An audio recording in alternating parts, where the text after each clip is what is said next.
Assalamualaikum warahmatullahi wabarakatuh.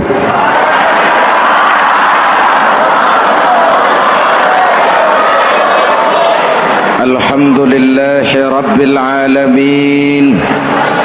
Wassalatu wassalamu ala asyrafil mursalin Sayyidina wa maulana Muhammadin wa ala alihi wa sahbihi ajmain, amma ba'du.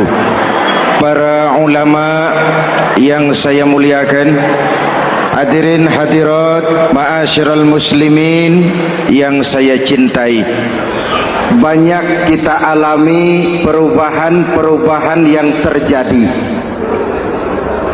baik perubahan yang menyangkut sosial budaya, lebih-lebih yang menyangkut sosial politik. Yang tidak banyak mengalami perubahan adalah sosial ekonomi. Bahkan angka kemiskinan kita naik menjadi 3/5 dari total penduduk kita hidup di bawah garis kemiskinan, dan 20% diantaranya miskin mutlak. Perubahan-perubahan yang terjadi menyadarkan kita kepada kebenaran Al-Quran ketika Allah menyatakan wa tilkal ayyamu nudawiluha bainan nas. Hari itu kami putar di antara manusia. Ada saat datang, ada waktu pergi. Ada hari lahir, ada saat kembali. Ada waktu dilantik, ada saat menyerahkan jabatan. Hari kami putar di antara manusia dan hidup cuma sekadar menunggu giliran. Soalnya kemudian di tengah perubahan-perubahan yang terjadi begitu cepat, what must we do now?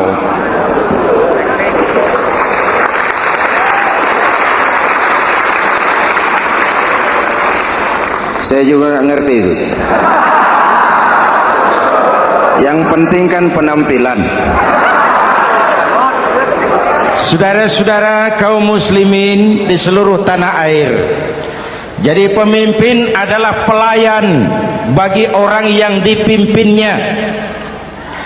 Okelah, perbaikan ekonomi, pembukaan lapangan kerja baru kita serahkan kepada pemerintah, karena kita percaya mereka orang-orang terpilih belaka yang dipilih dengan kepercayaan akan mampu membawa rakyat keluar dari kesulitan.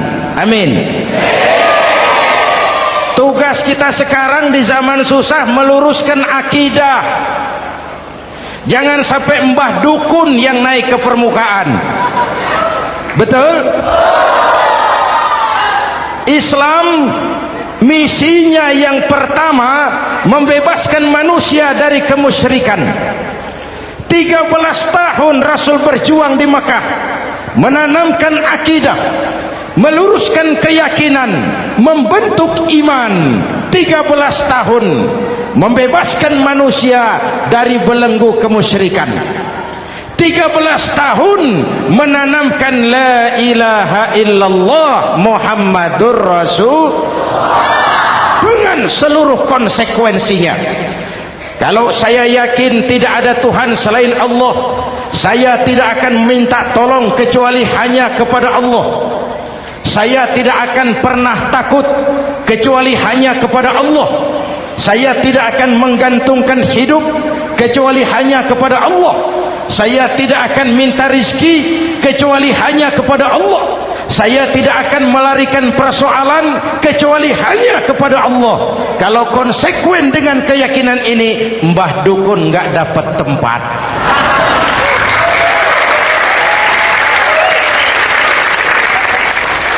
Akur? Ayo lihat secara sederhana. Saya sandaran di tiang, tiangnya ambruk, sayanya jatuh. Saya sandaran di tembok, temboknya runtuh, saya juga runtuh. Saya sandaran kepada orang kaya, dia jatuh miskin, saya bangkrut. Saya sandaran kepada jenderal, dia pensiun, saya selesai. Tapi kalau saya sandaran hanya kepada Allah, Allah tidak akan pernah miskin, Allah tidak akan pernah lumpuh, Allah tidak akan pernah terpuruk, dan Allah tidak akan pernah berkurang kekuasaannya.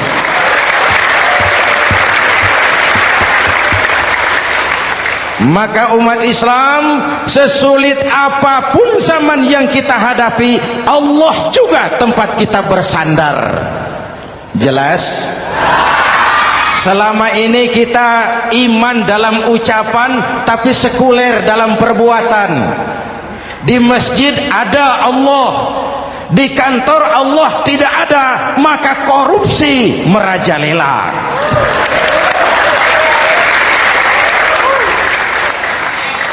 Di masjid ada Allah, di pasar Allah tidak ada, maka timbangan tetap curang. Kita iman dalam ucapan, tapi sekuler dalam perbuatan. Oleh karena itu, sesulit apapun zaman yang kita hadapi, iman jugalah pegangan kita, Allah juga tempat kita bersandar. Boleh zaman berubah, akidah jangan sampai goyah. Karena iman kita hidup, untuk iman kita berjuang, dan dalam iman kita ingin kembali menghadap Allah Subhanahu. Selama ini manusia Indonesia kita lebih banyak diisi otaknya, hati sering kosong, agama dangkal, akidah rapuh, moral rendah. Memang kemudian muncul banyak orang-orang pintar, cuma sayang tidak benar. Indonesia kita bangkrut, Indonesia kita terpuruk, Indonesia kita sakit parah kalau diurus orang yang cuma pintar tapi tidak benar. Kita perlu orang-orang pintar, tapi kita lebih perlu orang benar. Jelas? Kalau cuma pintar tapi tidak benar, itu yang sering saya sampaikan, nanti disuruh ngurus beras malah nimbun beras.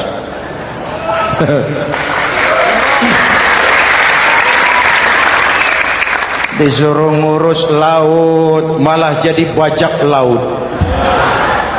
Disuruh ngurus hutan rame-rame jadi orang hutan. Jutaan hektar hutan Indonesia kita ini merupakan kekayaan sumber daya alam kita yang harus digunakan bagi sebesar-besar kemaslahatan rakyat. Yang disuruh ngurus hukum malah bikin hukum seperti pisau, tajam ke bawah, tumpul ke atas. Jangan heran lalu di masyarakat muncul street justice, pengadilan jalanan, sebagai refleksi dari ketidakpuasan melihat sikap hukum yang sangat berpihak. Kalau yang kecil salah, hukum cepat-cepat ditegakkan.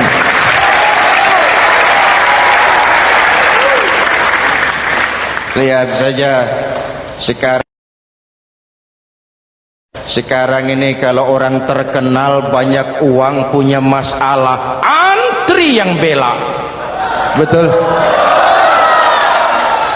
Tapi saudara lihat si Marsinah di Jawa Timur, si Sengkon dan Karta di Jawa Barat, si Udin Bernas wartawan Jogja, terseok-seok mencari keadilan, sampai hari ini urusannya masih remeng-remeng. Kenapa bisa begitu? Jawabannya sederhana, tidak ada fulus. Ada fulus mulus, tidak ada fulus manfus. Betul? Jangan sampai para penegak hukum kita terjebak pada lagu baru, maju tak gentar membela yang bayar. Biar bertentangan dengan nurani, biar bertentangan dengan public opini, biar bertentangan dengan rasa keadilan. Siapa yang bayar itulah majikan, mau benar atau salah belain terus. Kalau seperti inilah hukum kita, mafioso keadilan akan tetap gentayangan. Hadirin yang saya hormati, 13 tahun beliau berjuang di Mekah meluruskan keyakinan, memantapkan akidah, meneguhkan iman. Dari situ segalanya dimulai dan ke situ segalanya akan menuju. Intan paling mahal, mutiara paling berharga, tidak lain adalah nilai-nilai keimanan. Kalau itu sudah tergadai, apalagi yang bisa kita banggakan dalam kehidupan ini? Kita merasa harta kita berharga, belum ada artinya ketimbang iman. Kedudukan kita punya nilai pun belum ada artinya ketimbang dengan nilai-nilai keimanan. Itu intan paling mahal, itu mutiara paling berharga. Harta baru ada manfaatnya kalau dilandasi dengan iman. Jabatan dan kedudukan baru terasa gunanya kalau dilandasi dengan keimanan. Kalau jabatan lepas dari iman, yang akan lahir Fir'aun baru. Jelas? Kalau harta terlepas dari iman, yang akan muncul adalah konglomerat Korun.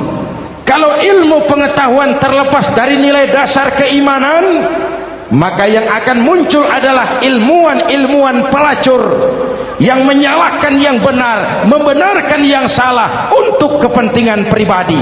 Dan kondisi seperti itu tidak akan membuat kita makin sehat. Oleh karena itu, pada kesempatan ini, pesan pertama saya, menghadapi zaman susah, tetap jaga akidah, tetap pelihara keyakinan. Kesulitan bukan untuk ditakuti, untuk diatasi. Hidup adalah kerja keras, bukan keajaiban. Perubahan tidak akan datang hanya dengan simsalabim abragadabra. Perubahan tidak akan muncul hanya dengan berandai-andai. Perubahan tidak akan turun dari langit seperti turunnya embun di waktu malam. Perubahan adalah kerja keras, sehingga Al-Quran membimbing kita, innallaha la yughayyiru ma biqaumin hatta yughayyiru ma bi anfusihim. Allah tidak akan mengubah keadaan suatu bangsa kalau mereka tidak mau mengubah apa yang ada di dalam diri mereka. Yang ada di dalam diri itu rule of thinking, state of mind, cara kita berpikir, cara kita memandang kehidupan, cara kita mengatasi persoalan. Hadirin yang saya hormati, inilah iman. Berangkat dari ini kita menyadari ini ujian buat kita rakyat. Dan kita rakyat Indonesia ini kalau sama susah sih sudah kenyang. Ya Pak? Ya Pak? Kita ini sebagai bangsa mengalami apa yang disebut oleh Bung Karno up and down, naik turun, timbul tenggelam, pasang surut.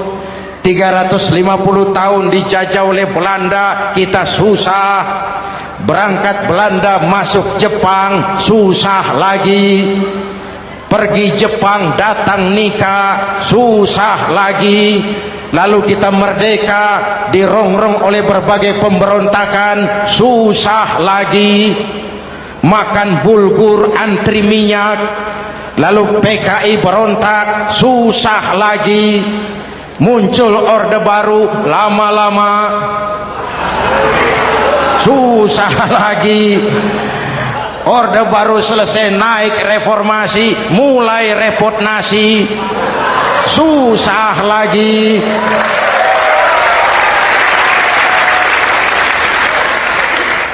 Kalau susah kita ini sudah akrab, sudah intim.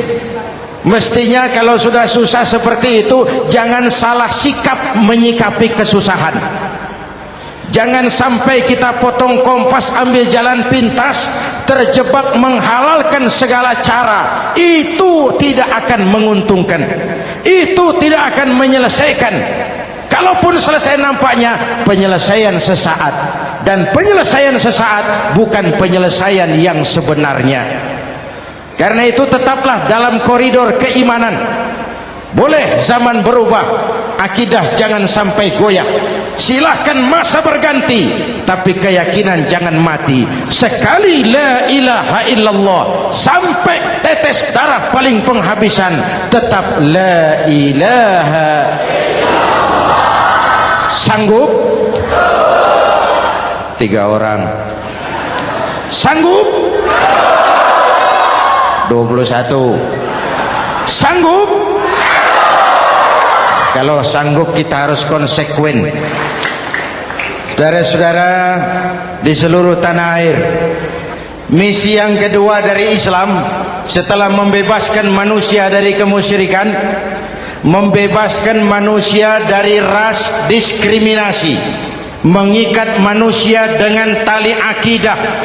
Sebelum Islam datang, manusia dibedakan oleh warna kulit, manusia dibedakan oleh faktor keturunan, manusia dibedakan oleh faktor harta dan benda. Adalah Rasul yang mengajarkan, innallaha la yanzuru ila suwarikum wala ila amwalikum walakin yanzuru ila qulubikum wa a'malikum. Allah tidak melihat potonganmu, Allah tidak melihat hartamu. Yang Allah lihat itu adalah hatimu dan amal perbuatanmu. Jauh sebelum Amerika teriak-teriak membanggakan apa yang mereka sebut sebagai Declaration of Independence, Nabi sudah mengajarkan kepada kita semua, annas kulluhum li Adam wa Adam min turab la fadla li arabiyyin ala ujamiyyin illa bittaqwa. Seluruh manusia berasal dari Adam. Adam diciptakan dari tanah. Tidak ada kelebihan Arab dengan yang bukan Arab kecuali takwanya. Jauh sebelum Amerika mencanangkan bahwa semua manusia dilahirkan sama, that all men are created equal. Jauh sebelum itu Islam sudah membebaskan manusia dari ras diskriminasi. Apa dalam konteks kekinian menghadapi zaman susah tetap jaga kerukunan? Ya Pak, ya Bu, oi Bu. Menghadapi zaman susah tetap jaga kerukunan, baik antar umat seagama, antar umat beragama, maupun antar umat beragama dengan pemerintah. Menjaga kerukunan, jangan saling sikat sikut di antara kita. Sebab kalau sudah rukun, saya ajak berhitung, 1 ditambah 1 sama dengan, itu matematika namanya, hasilnya pasti. Tapi angka sosial hasilnya aneh. Saya ubah jadi angka sosial. Ayo kita berhitung lagi. 1 orang takut ditambah 1 orang takut sama dengan 2 orang setengah berani. Kenapa setengah berani? Karena sudah berdua. Tadi kan takut sendiri. Kalau sama-sama takut berkumpul jadi setengah berani. Kalau ditambah 1 orang takut lagi, 1 orang takut ditambah 1 orang takut ditambah 1 orang takut sama dengan 3 orang berani. Kenapa jadi berani? Karena sudah bertiga. Kita yang lemah, kita yang marginal, kita yang dikucilkan, bahkan kita yang dilecehkan, kalau mau rukun kita akan kuat dan tidak bakal dipermainkan orang.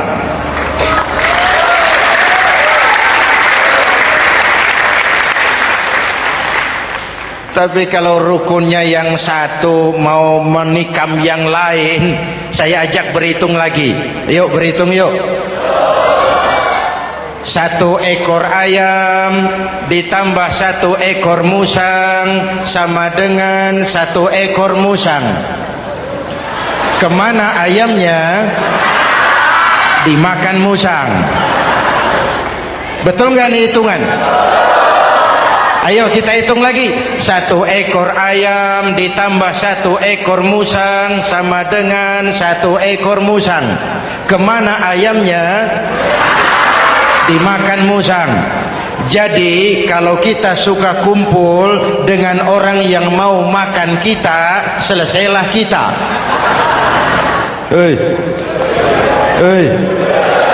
Maka kalau merasa kita ini ayam, yuk kumpul sama-sama ayam, pulang ke kandang ayam. Kalau ada ayam kumpul ke kandang musang, itu namanya ayam minum baygon.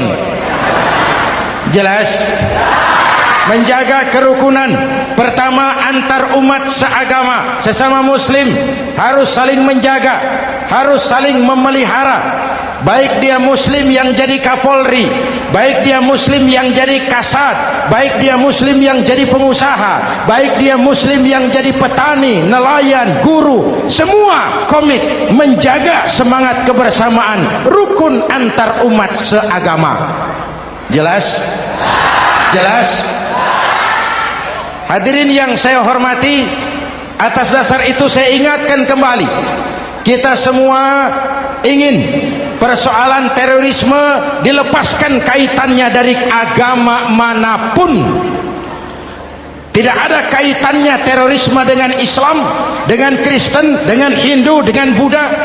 Tidak ada kaitannya terorisme dengan pondok pesantren.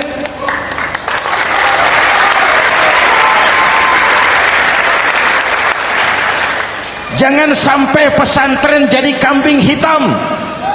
Karena sejak zaman penjajahan, pesantren sudah terbukti memberikan kontribusi bagi perjuangan memerdekakan rakyat Indonesia. Rukun antar umat seagama. Yang kedua, rukun antar umat beragama. Islam ini rahmatan lil, jangankan manusia walaupun berbeda agama, binatang saja dihormati. Ada hadis, fa iza zabahtum fa ahsinuz zibhata. Kalau kamu menyembelih hewan, sembelihlah dengan cara yang terbaik. Jangan menyembelih ayam dengan pisau tumpul. Itu namanya tidak berperi kebinatangan. Yang kecil lagi, saudara buka babul istinja, makruh buang air kecil di tanah yang berlubang. Sebab apa?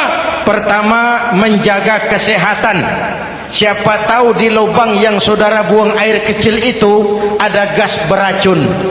Kalau tidak, melindungi binatang yang ada di dalam lubang. Siapa tahu di lubang yang saudara buang air kecil itu ada semut sedang rapat membahas terorisme. Apa dosanya lalu mati dikencingi? Ini namanya rahmatan lissemut. Binatang saja dilindungi. Maka perbedaan agama tidak harus menyebabkan kita bertolak belakang. Perbedaan agama bukan alasan untuk saling bermusuhan. Apalagi kita sudah menyadari tentang kemajmukan kita, tentang kebinekaan kita, tentang keragaman kita. Rukun antar umat beragama, saling menghormati, saling menghargai, tapi tetap dalam batas lakum dinukum. Lalu rukun antar umat beragama dengan pemerintah. Hadirin yang saya hormati, yang benar kita dukung, yang salah kita perbaiki dan kita tegur menurut cara-cara yang diajarkan oleh agama kita. Dan sholat berjamaah, pendidikan bernegara yang paling bagus. Tadi kita sholat ada imam, ada makmum, betul? Makmum wajib ikut imam kalau imam benar sholatnya.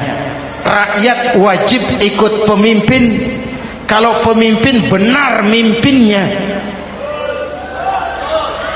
Masyarakat Islam ini loyal. Masyarakat Islam ini bukan pemberontak. Masyarakat Islam ini taat dan setia. Kapan? Kalau imamnya benar. Imam takbir, makmum. Imam ruku, makmum. Imam i'tidal, makmum. I'tidal. Imam sujud, makmum. Tapi kalau imam keliru, mestinya imam ruku malah sujud. Salah imam ini. Tegur. Siapa yang wajib negur? Makmum yang saf terdepan. Anggota DPR.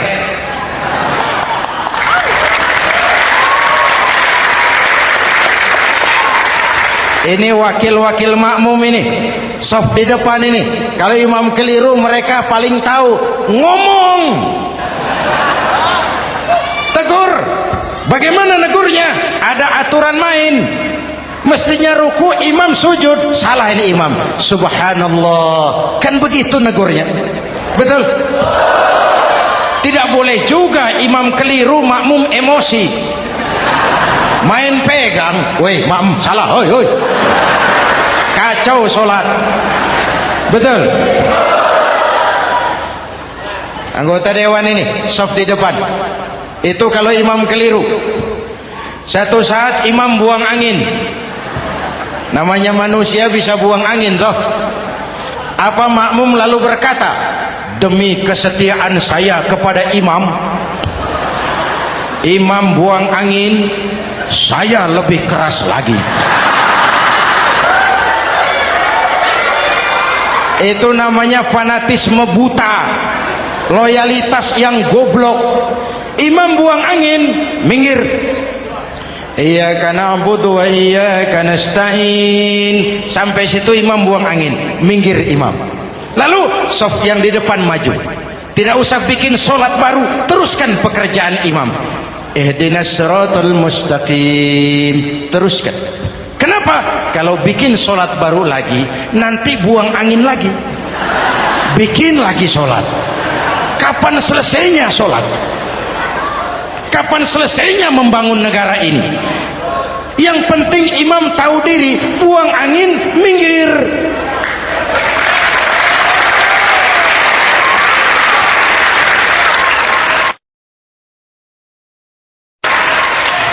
Ini kacaunya solat berjamaah kita sekarang.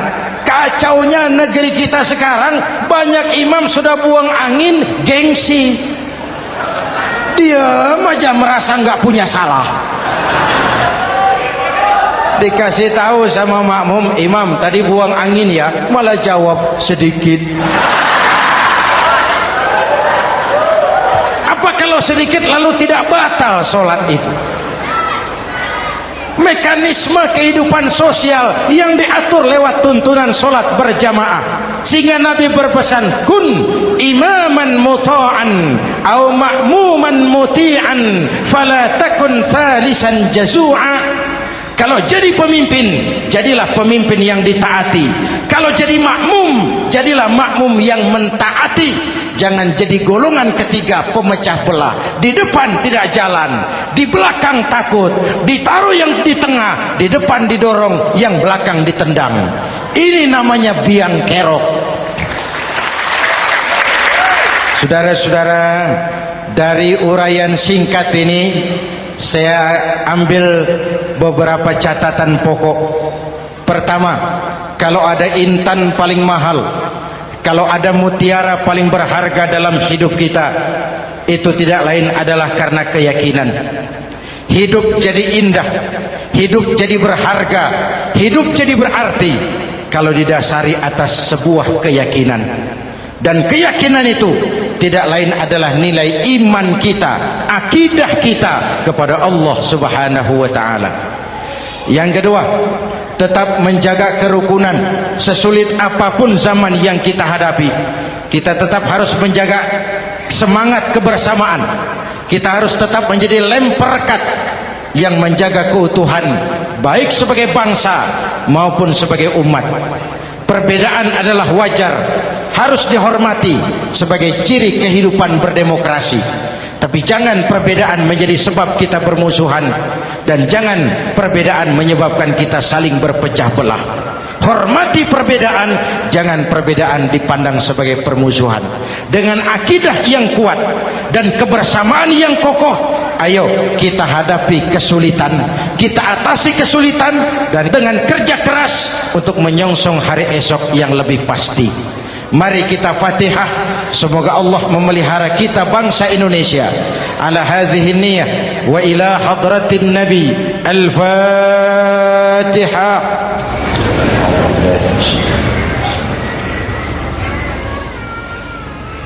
Iyyaka na'budu wa iyyaka nasta'in. Ihdinas siratal mustaqim. Siratal ladzina an'amta 'alaihim. Bismillahirrahmanirrahim. Amin. Alhamdulillah Rabbil Alamin.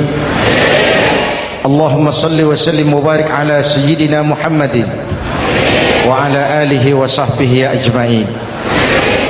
Allahumma Rabbana taqabbal minna salatana wa siyamana wa qiyamana wa takhassu'ana wa ta'abbudana wa tammim taksirana ya arhamar rahimin. Allahumma aslih man fi salahihi salahul muslimin. Allahumma ahlik man fi halakihi salahul muslimin. Allahumma Rabbana la tu'akhizna in nasina aw akhtana. Rabbana wa la tahmil alaina isran kama hamaltahu ala alladhina min qablina.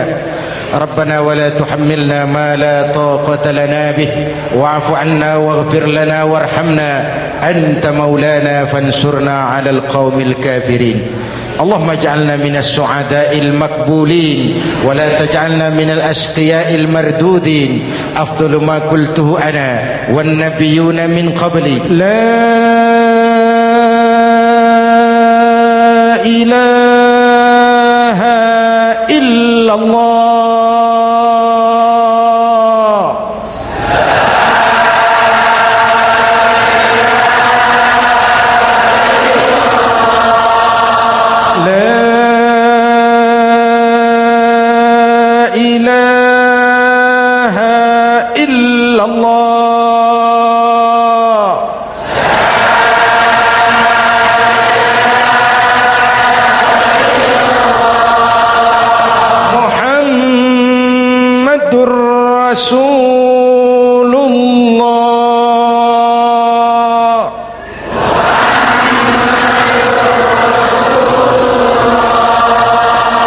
sallallahu alaihi wa alihi wasallam kalimatu haqqin 'alaiha nahya wa 'alaiha namut wa 'alaiha wa biha nub'atsu insyaallah minal aminin minal aminin minal aminin rahmatika ya arhamar rahimin. Sallallahu ala sayyidina Muhammad wa ala alihi wa sahbihi ajma'in. Ana rabbika rabbil izzati amma yasifun. Salamun alal mursalin walhamdulillah rabbil alamin. Jumpa lagi di lain kesempatan insyaallah. Wassalamu alaikum warahmatullahi wabarakatuh.